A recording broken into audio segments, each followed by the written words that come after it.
What's going on, everybody? Aidan from Birds vs. Boys here, coming to you after week 2 complete. And we are going to talk winners and losers of the week. And we have a larger sample size this week, 2 weeks in. I waited until Tuesday to do this so that we could focus on the doubleheader on Monday Night Football, just in case some of those teams might come up with a little extra football and foreshadowing, but 2 of them did. Appreciate everybody being here. Thank you to everybody who checked out our reaction videos from this week. A lot of Eagles topics to get to, both positive and negative, as it always should be in a balanced Philadelphia sports world. But for now, we're going to talk overall winners and losers from the NFL in week 2. If you weren't here last week, if you're new, thank you for being here this week. But here's how we do it: 3 winners, 3 losers. You can probably see them on the ticker right now if you're watching on YouTube. Thank you. I don't do moral victory Mondays. None of that. To be on the winners list, you have had to have won. There are no losers that are on the winners list. And as always, what we're going to do is start positive as well. Now, there can be repeat teams. That's foreshadowing too. There is one team that made the winners list twice so far. So you can repeat and be a winner again after 2 weeks. Also, it has to come down to mostly what happened in this week, but some of it, and I'll explain as I go, is an asterisk of your sample size overall thus far. So if you've played well over 2 weeks and you're getting the consistency factor, that's a boost too. That could put you on the winners list if you are being consistent. So it's consistency. There can be repeats, and you have to be a winner to be on the winners list. Let's get into it. Like I said, we start positive, so let's start with the winners. Number 1 is a team that was on the losers list a week ago. We're going to put them on the winners list this time around. It is the Detroit Lions. Now, with the Lions, I gave them an asterisk being on the losers list last week because I think the energy at Lambeau, no matter what happened, I think whoever the opponent was at Lambeau, they were going to struggle just because of the new era defense that the Packers had with Micah Parsons and just the crowd energy being prime time there and Lambeau's historic season. It feels like it's going to be a special season all year for the Green Bay Packers. The Detroit Lions were the first victim. But why I put them on the losers list was it was their first game without Ben Johnson, and their offense looked anemic. They weren't able to get any explosive plays down the field. They didn't have any of those patented trick plays to kind of get the defense off balance. They really offered nothing. Every drive was a grind to pick up any positive yards. They rarely scored, but more so, everything looked tough. It looked really, really tough for them to try to get down the field. So I put them actually on the losers list last week, but this week we're back. You were worried that without Ben Johnson, hey, maybe this offense, this just is what it is. It wasn't a Green Bay thing. Well, they proved that wrong within 1 week. 50 burger on the board. Jared Goff had one of the best stat lines you'll ever see. They had one of the best route trees that you'll ever see. He was incredibly efficient. Amon-Ra St. Brown had 3 touchdowns. Jahmyr Gibbs, you had the classics, the Sonic and Knuckles, where Jahmyr Gibbs had a touchdown. David Montgomery had a touchdown. They just annihilated the Bears at home. And I think if you're a Lions fan, you feel back on track. I think after week 1, you were uneasy about the Ben Johnson absence and maybe the absence overall of a lot of different coaches from a year ago. Is this going to be a new era? Are we in trouble now? Or is this going to be a difference in culture?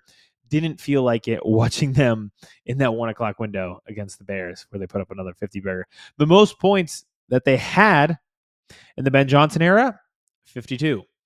The amount of points that they had against Ben Johnson and his new Bears team on Sunday, 52. That'll get you on the winners list for sure. On to the next one. And like I said, this is why I wanted to wait for Monday Night Football to happen.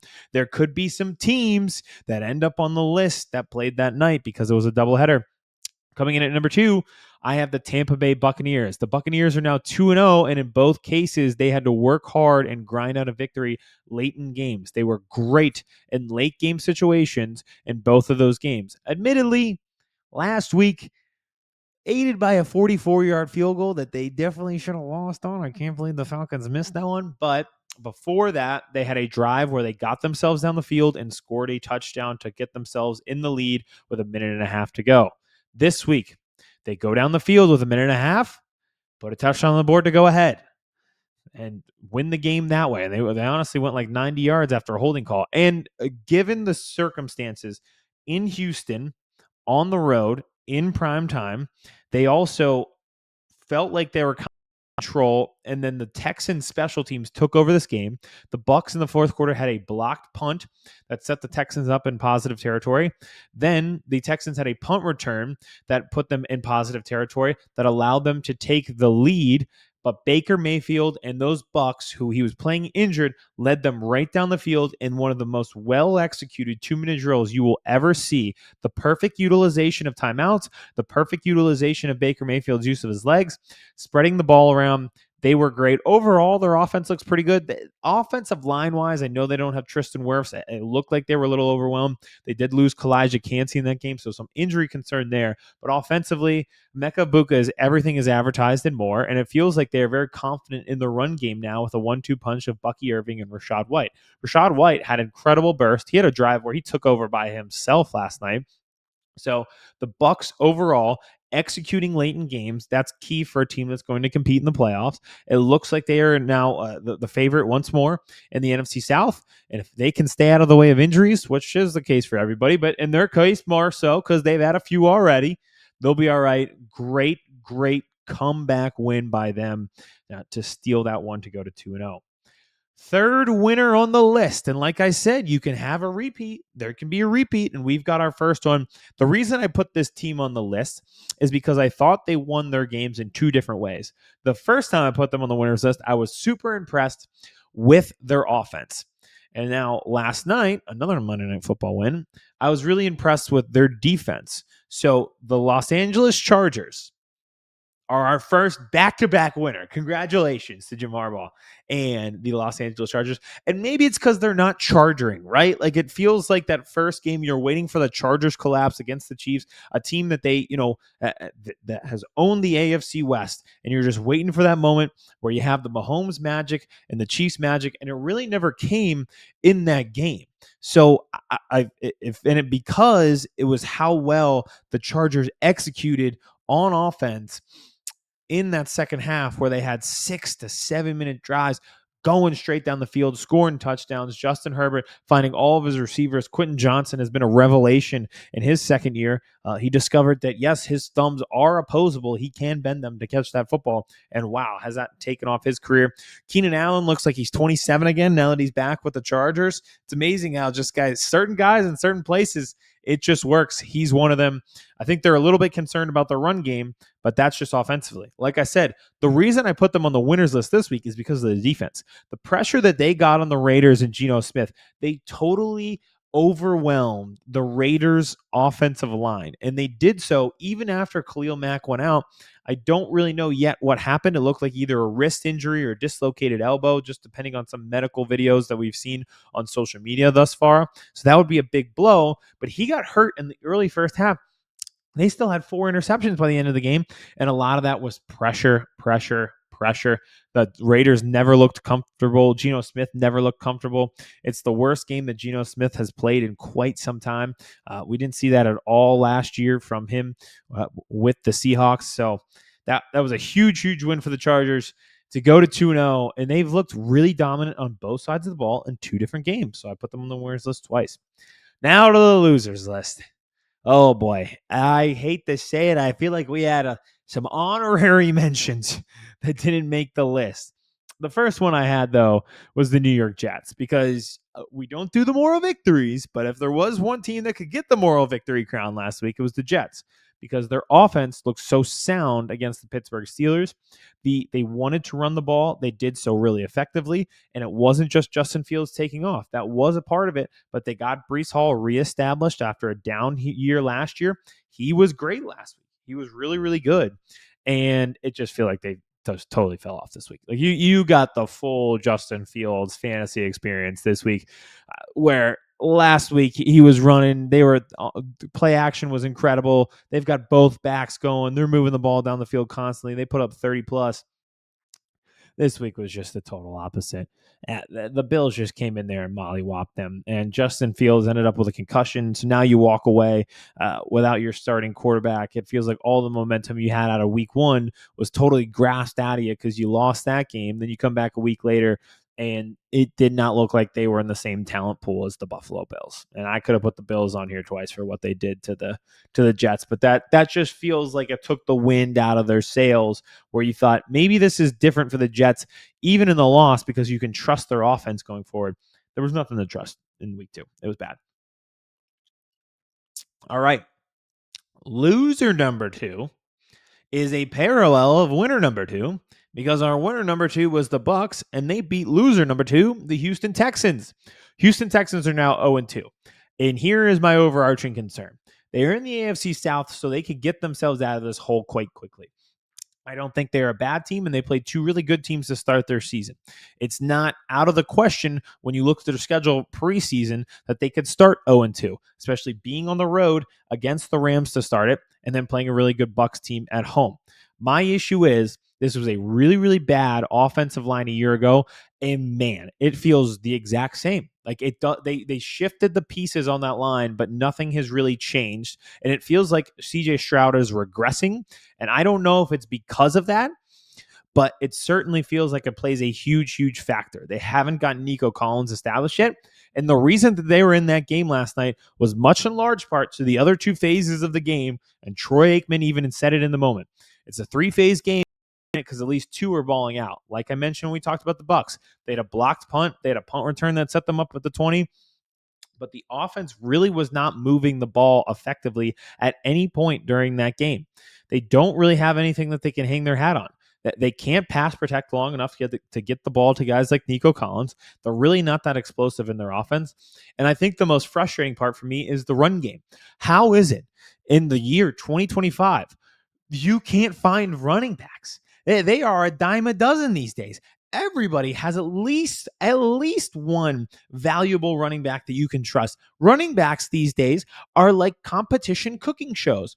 There are a few ones that everybody watches, but there are so many of them out there, and most of them are really good. They make you hungry. You enjoy watching what the chefs cook up, and it's usually something you can sit down for 30 minutes and really enjoy. That's the same with running backs these days. There's a few of them that are really, really elite, and then there's most of them for every other team that there's 1 or 2 that you could sit down and be like, yeah, enjoyable. He's really good at his job. I enjoyed watching him run. Competition cooking shows and running backs. It's the same thing in 2025, except for the Texans. I don't know how that they are in this position where the best option seemed to be a healthy scratch Dameon Pierce. So you obviously don't believe in him in this point. And Nick Chubb, who's had multiple reconstructive knee surgeries at this point. How you could walk into this season around a quarterback on his rookie pay scale still and not surround him with enough talent to even hand the ball off is beyond me. And that is getting them on the loser list. And I fear that it could get them on the loser list one more time this season. 3, I'm not a hater, but I am warming up for my victory lap on what I told Commanders fans in the preseason. They have the oldest roster. The roster got older. They retained a lot of their older guys. They had issues on the defense to begin with. They had issues on the offensive line to begin with. They got older. They spent a lot more money. It feels like they were reliant on veterans instead of growing through the draft. Okay. Well, they played on a short week on the road on Thursday Night Football, and what happened? 6 people got hurt. No joke. They lost 6 people in one game, including possibly Jaden Daniels for next week with a knee sprain, who is taking a lot of contact because the offensive line is not that much better from a year ago. You spent a lot of money. You brought in a lot of veterans. You brought in Laramie Tunsil, but again, you're relying on 30-year-olds to get the job done. It shouldn't just not. I know it's not the Commanders' total fault because going on the road on Thursday Night Football and playing on short weeks makes every team susceptible to injuries. But if you're going to be an aging veteran team, it will always make you more susceptible to injuries. So you get this short week early, and the returns are 6 different people injured and a loss on the road at Lambeau Field, in which your offense really could not get anything going. Again, I think a lot of teams are ending up on this loser list because they're playing a winner in the Packers, and the Packers defense is nothing to joke about. They are unreal, and I cannot believe that the Cowboys let them have Micah Parsons. But at the same time, you have to be concerned, just like the Texans, that the problems that you had last year are rearing their ugly head again early and resulting in losses. And then it is compacted because you're not protecting your most valuable asset. You're not progressing your most valuable asset and your franchise quarterback. And in the case of the Commanders, unlike the Texans, I just feel like Stroud is regressing. With the Commanders, I think Jaden Daniels is very good, but they are putting him in harm's way constantly. And again, he's taken the most contact of any quarterbacks through 2 games this season.